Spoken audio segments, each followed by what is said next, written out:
I hope you all agree with me. That was, I started off the day by saying we'd have some people for you to listen to that have really done it over the last few years and are going to do it again. Now, you can't ask for a better group than this group, and one of them has pioneered motorsport in China as well. So I will be amazed if none of you have a question. So anybody have any questions for us? There's one at the front, but I'll take that as you walk round. Bring it round, Kareem. Come on, because we've got a microphone. We need a microphone down here. Okay, here's a mic too. Come on again, Kareem. Read your question out. Read your question out. Okay, so this is for Peter Digby from Chris Bowers at CMB Automotive Marketing. When you started operating overseas, how did you change or adapt your marketing and promotional activities to accommodate the new territory? And did you use the same approach as your operations in the UK, or did you look for support from a local partner? I guess that's you, is it? Yeah, I guess we did both. I mean, to be honest, we went to the US because of Chris. He took me on the trade mission to Charlotte and Indianapolis. I saw what was there. We'd already been dealing via Penske's, Reynard, Lola, all those sorts of people as a sort of arm's length. But when Chris took us there to see the market, see the customers, and I could see what they wanted, we opened up our facility fairly shortly afterwards, wasn't it? It was, and that really has set the tone for the way Xtrac likes to work. We like to get as close to our customers as we can, so we don't have agents all over the world. We try and deal with them directly. So the UK is different because we have a major motorsport market here. Most of them know us. To be honest, we don't really have to do much promotion within the UK. So yes, it is different, and I agree with what Benjamin was saying about China. Brand doesn't matter; it's a completely different market there. It's very much driven by price, which is why it's a slowly developing market at the moment. Thanks. Can I just take along the line any comment on how to get your brand exported? Any of your brands? Yeah, we've taken a slightly different approach, and we have used agents. We've not been big enough to go there and do it for ourselves, and actually the agents can make a good shortcut to getting you into those markets. Yeah. It probably costs you more, ultimately. But it's an initial entry. But it is an initial entry. Yeah. And actually, you know, our Japanese agent we've been with for 15 years and continues to perform. So that's good. And your method? We're a bit of both. We're so we have agents or distributors in most territories. Although we have recently, as I said, we opened an American facility ourselves 18 months ago, and we're partnering with our existing distributor to have a German facility, which actually we took the lease for this week. And you should know that we've, in principle, we've agreed to take a trip to China, the first motorsport visit to China in October, I believe. So if you have any interest in going on that, you don't have to sign up now, pay for it. Let one of my team know, because there's a limited number of people that can come. We've concluded our arrangements with the UK government, and we're going to go and be the pioneers, just as Peter did in Charlotte all those years ago. If I could only have taken the time to ask for commission, can you imagine? Can you imagine? No, Peter, don't imagine. You're looking worried now. I'm kidding. But Benjamin, anything that you should say to them about setting their brands up over there? Don't think your brand transports. Yeah, it's a lot of work, and it's what I want to say is just that it's a long-term process. It's not something that's going to happen overnight, and I think, Peter, you're right. We met a couple of years ago already in China, and it takes time to establish a brand. It takes time to get the trust of the people in China for your brand. So don't be demotivated when it's just a year or a year and a half, and you say, how come it's so slow? It's going to take time, but the rewards are gigantic. I built my own businesses out in the Orient, and I tell you, don't give up. There are many long flights home when you want to give up. Don't give up. They're big markets to get into. So, more questions from the floor. Yeah, Chris. Here, thank you. I knew Clive Temple, Cranfield University. I noticed Peter's slide, I think, of the apprentices, and I spotted, I think, one female apprentice there. So my question to the panel is, how are we going to encourage more female engineers? I'm sat next to one of my former students, who is definitely female, and it is a question that we've discussed, Chris and I, but we want to see how we can actually encourage more female engineers to come into our business. We already have several female engineers. For each of our apprentice and graduate positions, we have 100 applicants. And all our apprentices now are 18 when they join us. There's no longer 16-year-old apprentices. We take the best. So if you get 100 applicants, amongst that, you'd probably have a dozen girls. So unless you are going to positively differentiate in favour of the girls, then you just take the best, which sometimes they've come through. They certainly have, and graduates-wise, we've been very successful. But it's purely done when we take the best 4 or 5 that we can get. So I think it's got to go lower than that. We are now. I've told my HR recently that we go out to schools and colleges, and in the past they would fill a class full of boys, and I've said you do not go unless they absolutely say there's going to be 50-50 girls and boys. That's a prerequisite before we go and see the local school and put on a bit of a milk run for them. So we're trying to do it from that point of view, but we've really got to educate the world that engineering is not smelly, dirty and noisy. Yeah, it's very interesting. We have Elizabeth, who's scorekeeping. She's the flag girl today with all the minutes at the back, and she's doing a master's degree at Cranfield again, just as Gemma did. And this story of Peter's I hear because so many people say, Chris, what are you doing about women in engineering? And I say, we employ the best engineers. That's what we do about women in engineering. And you can't join a sector that is paid to win and then just say, by the way, I know we're third about that gearbox, and I'm looking at Sam Hignett, you know, the gearbox won't get you over the line, but we employ more women in our pit than anybody else. Sam will say, oh, it doesn't matter that much right now, could we win Le Mans? And I'm afraid that's the kind of harsh environment we're in, but it's the real environment we're in. But I do think these young ladies that are getting good degrees in engineering can actually be used more widely to explain that it's not a dirty, smelly business, it's a great business to be in. And we have a lady engineer from Xtrac here as well. So. That's right, good. So I hope you're not feeling too lonely down there. Thanks. And next question, anywhere on the floor? Here, I knew there was one. Hello, so I've got a question. I'm obviously not English and really want to stay here. But I would like to know, because you are speaking about exporting, how is it important to have international staff in your business? Because I saw a lot of UK businesses only have UK people and thinking it's easy to make export, whereas sometimes it's a little bit tricky. Can we guess you come from France? Okay, because there is a slight feeling that some French companies prefer French employees too, I've noticed. It's an open question. Yeah, so international. We're very spoilt in our industry. I mean, I used to go to Toyota in Cologne quite a lot. They had 40 different nationalities amongst their 1,000 staff. And they're based in Germany. And they would have, whatever was happening, they would always have meetings in English. So it's wrong, I guess, but I mean, we certainly in our sports car department, we had a French speaker, and he would converse a lot in French, just because that's where a lot of the teams are based, or the manufacturers are based. So I think it's polite to try and do that, but it's not essential. And I think Xtrac, we did a count recently, we have 10 different nationalities. Really, again, it's down to, we get some great engineers from Airbus that we bring over, so again, it's about getting the best in the world, and yeah, they're not always in the UK. Yeah, it's all about striving to get the best engineers, the best people in your business, because it's the people that make the business, and then how you manage them. But we have multinational people, international people in our business, and we're only 160 people, but we've got a good mix, and it does help with exports. It does help with communicating with overseas customers, and our customers do appreciate a familiar face in a British business. And Jim, you have some from Coventry and Birmingham, so that counts. Yeah, Leicester and Nuneaton. But just echoing Peter, as I said, I've just done 3 or 4 days in Germany, and every meeting I've had has been held in, everybody I spoke to has been fluent English. So I think English really is the motorsport language. And one was with the Hyundai, they had 19 different nationalities working in that building. Everyone spoke English. One PS I would add to that, if you do end up opening up your own facility in America or any other country, do not fill it with Brits. Okay, because we put 2 or 3 engineers in from the UK, but the rest of the guys are all local. And when the mayor of Indianapolis comes around, as he does, then it's really important that you show you've employed local people. What, you hide the English people in a room? Yeah.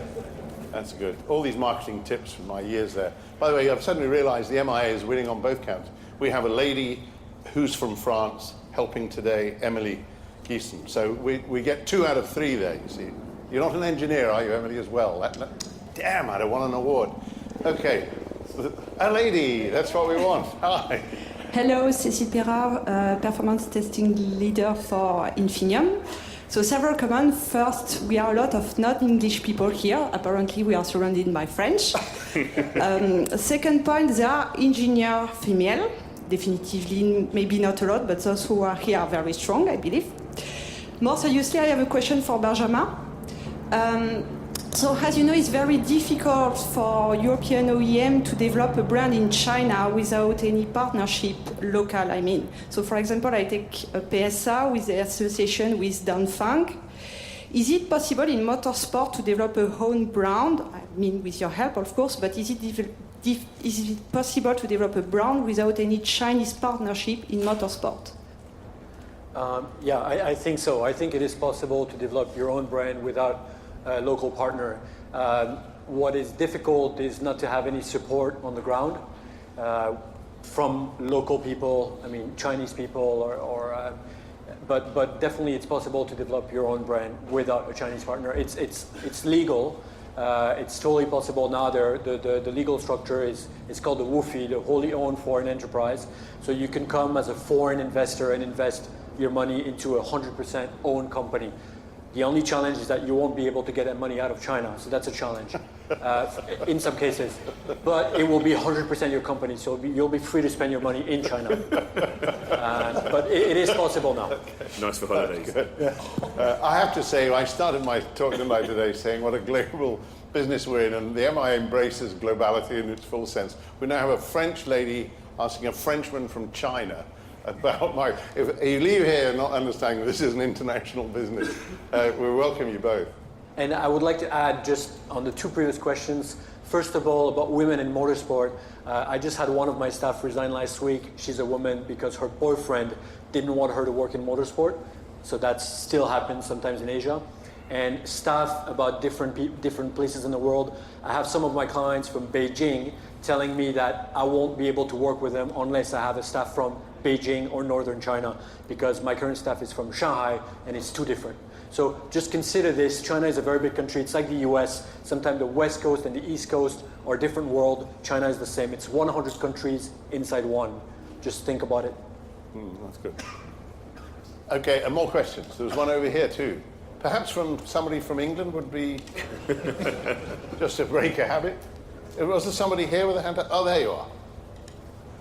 Now, I don't need your birth certificate. I'm just going. Definitely English, definitely okay, a woman. Right. Mr. Senna. In relation to China and Lewis Hamilton, big worry for me, having worked for a big OEM, is obviously the risk of taking an innovative product into China and the risk of losing your patent or your design, or 1% variation and suddenly it's not yours. How does a business like yourself, and then obviously the partnership growing with the MIA, help?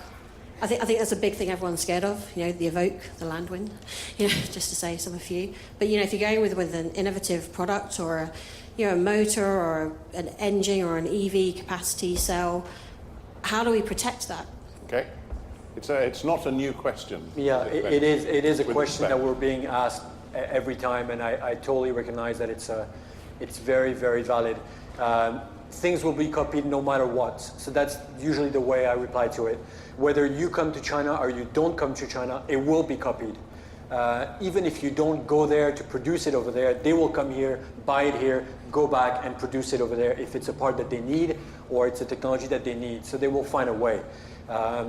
This is the way Japan, in a way, developed, part of Japan developed, and this is the way China is developing as well, and Korea developed as well.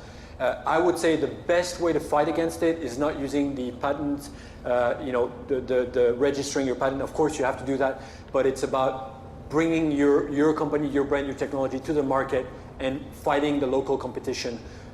I also tell a lot of European companies or American companies, you have skills and experience that China will not have for the next 15 years. People always think everything's going to happen in the next 2 years. They will gain that technology and that experience. It's not true. It will take a long time. So benefit from that and don't wait because you're worried, but go now and bring your brand now while they don't have your technology. That's the best advice, I think, for this.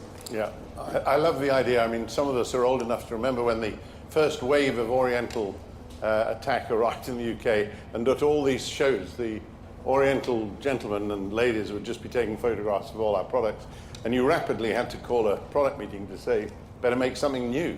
And you just couldn't stop it. So, and it's not changed. You're not going to be able to stop it, but you can outthink them. That's what I believe. There's a question at the back corner. So this is a question for the whole panel, an open question. Do the panel have any advice for companies looking to explore whether their core, primarily motorsport technology and capabilities, have growth potential in other international markets or other sectors? And how can they most easily identify and assess the likely demand in lucrative alternative markets without losing focus on their primary business? Good one for Jim then. It's really difficult because, as I mentioned, we got very absorbed with defence, which I do feel we kind of got touched by this very bureaucratic organisation, which did slow our business down. So what I've done now is I just have a dedicated resource who I keep away from motorsport, who looks after that defence business and nothing else. So they take the pain with all that bureaucracy, and that's the only way I'd do it. Peter? It's interesting today because I've learnt something about Lifeline. Lifeline has always been the one we held up as being the guys that got to defence and made a big business out of it. And I've often said to my colleagues, because we had a look at this whole sort of diversification, thanks to Chris, about 5 or 6 years ago. But in fact, we've turned our back on defence, aerospace and marine. And automotive, we've put all our energy into that. We keep it as a separate division, so it doesn't distract from motorsport, but actually it's the fastest growing sector. But yeah, it's just a different environment, isn't it? You know, in our industry, I've often said, you go for a meeting on Monday, you quote on Tuesday, you'll get an order on Wednesday. And that stage can be 6 or 9 months in these non-motorsport programs. And sure as eggs, they'll turn up when you're busy doing something else. You know, you'll chase after it when you're quiet, and they'll come back 18 months later and say, right, now we want it. You go, oh, too busy now. Or you want to put your price up or something. So it's really challenging. But the biggest thing we found was the risk. We didn't know the market. So Xtrac transitioned our business, as you heard. We now make a lot of lower cost gearboxes because we know the market. If we want to go down into other sectors, we know it, we know what we can sell, people know us, so it's far easier. So stick with what you know. Well, and I'd also, I'm going to ask Mike, but I would just say, we run these alternative programs, these motorsport to automotive, motorsport defence, and Helen, who puts them all together, says, you know, we now have a caucus of 20, 25 people who've touched defence, 20, 25, maybe more in automotive, same in marine, and those are the guys who work together as a community to say, like Jim would say, now look, it's a great idea and I've made this amount of money, but do be careful. Now when he was the pioneer and Peter was they weren't the pioneers. So we're not going to give up, because I can tell you, I could name the names, every year, every few months, another win comes through from a new one who just comes in, talks to the others and goes for it. So by working together as a community, you share the experience. Going out on your own, that takes a bottle. Never do. But a multidisciplined company is your own, and you seem to handle bikes to whatever. Yeah, and I think there's lots of challenges with that. You can't diversify without putting resource and effort behind it. Sometimes you may need to invest in the right people. It might be that you don't have the skills or the knowledge, and you have to go and employ that person that's going to take you into that market. The MIA visits to other industries are very helpful. We had a fantastic trip to Rolls-Royce 18 months ago, and we got work out of that. So that was very good. So those are good ways of doing it. Also, there are other trade associations in other industries who will give you that, the aerospace, for example, and they will give you a feel for the market size, how to approach it, how to get into those industries. But you're not going to do it and not be distracted from your day job. So you have to have some extra. And you know the idea of having a mountain guide of Benjamin. We also have Nick Wills here, Colonel Nick Wills, who is at Leeds, alongside Stephen Ball, who is the Chief Executive of Lockheed Martin. They're our defence advisors for our members. So it's like getting off the plane in China. Get off the plane and go and meet defence. You've got an MOD man, a soldier, that's the buyer, and you have a Lockheed Martin CEO who is the seller.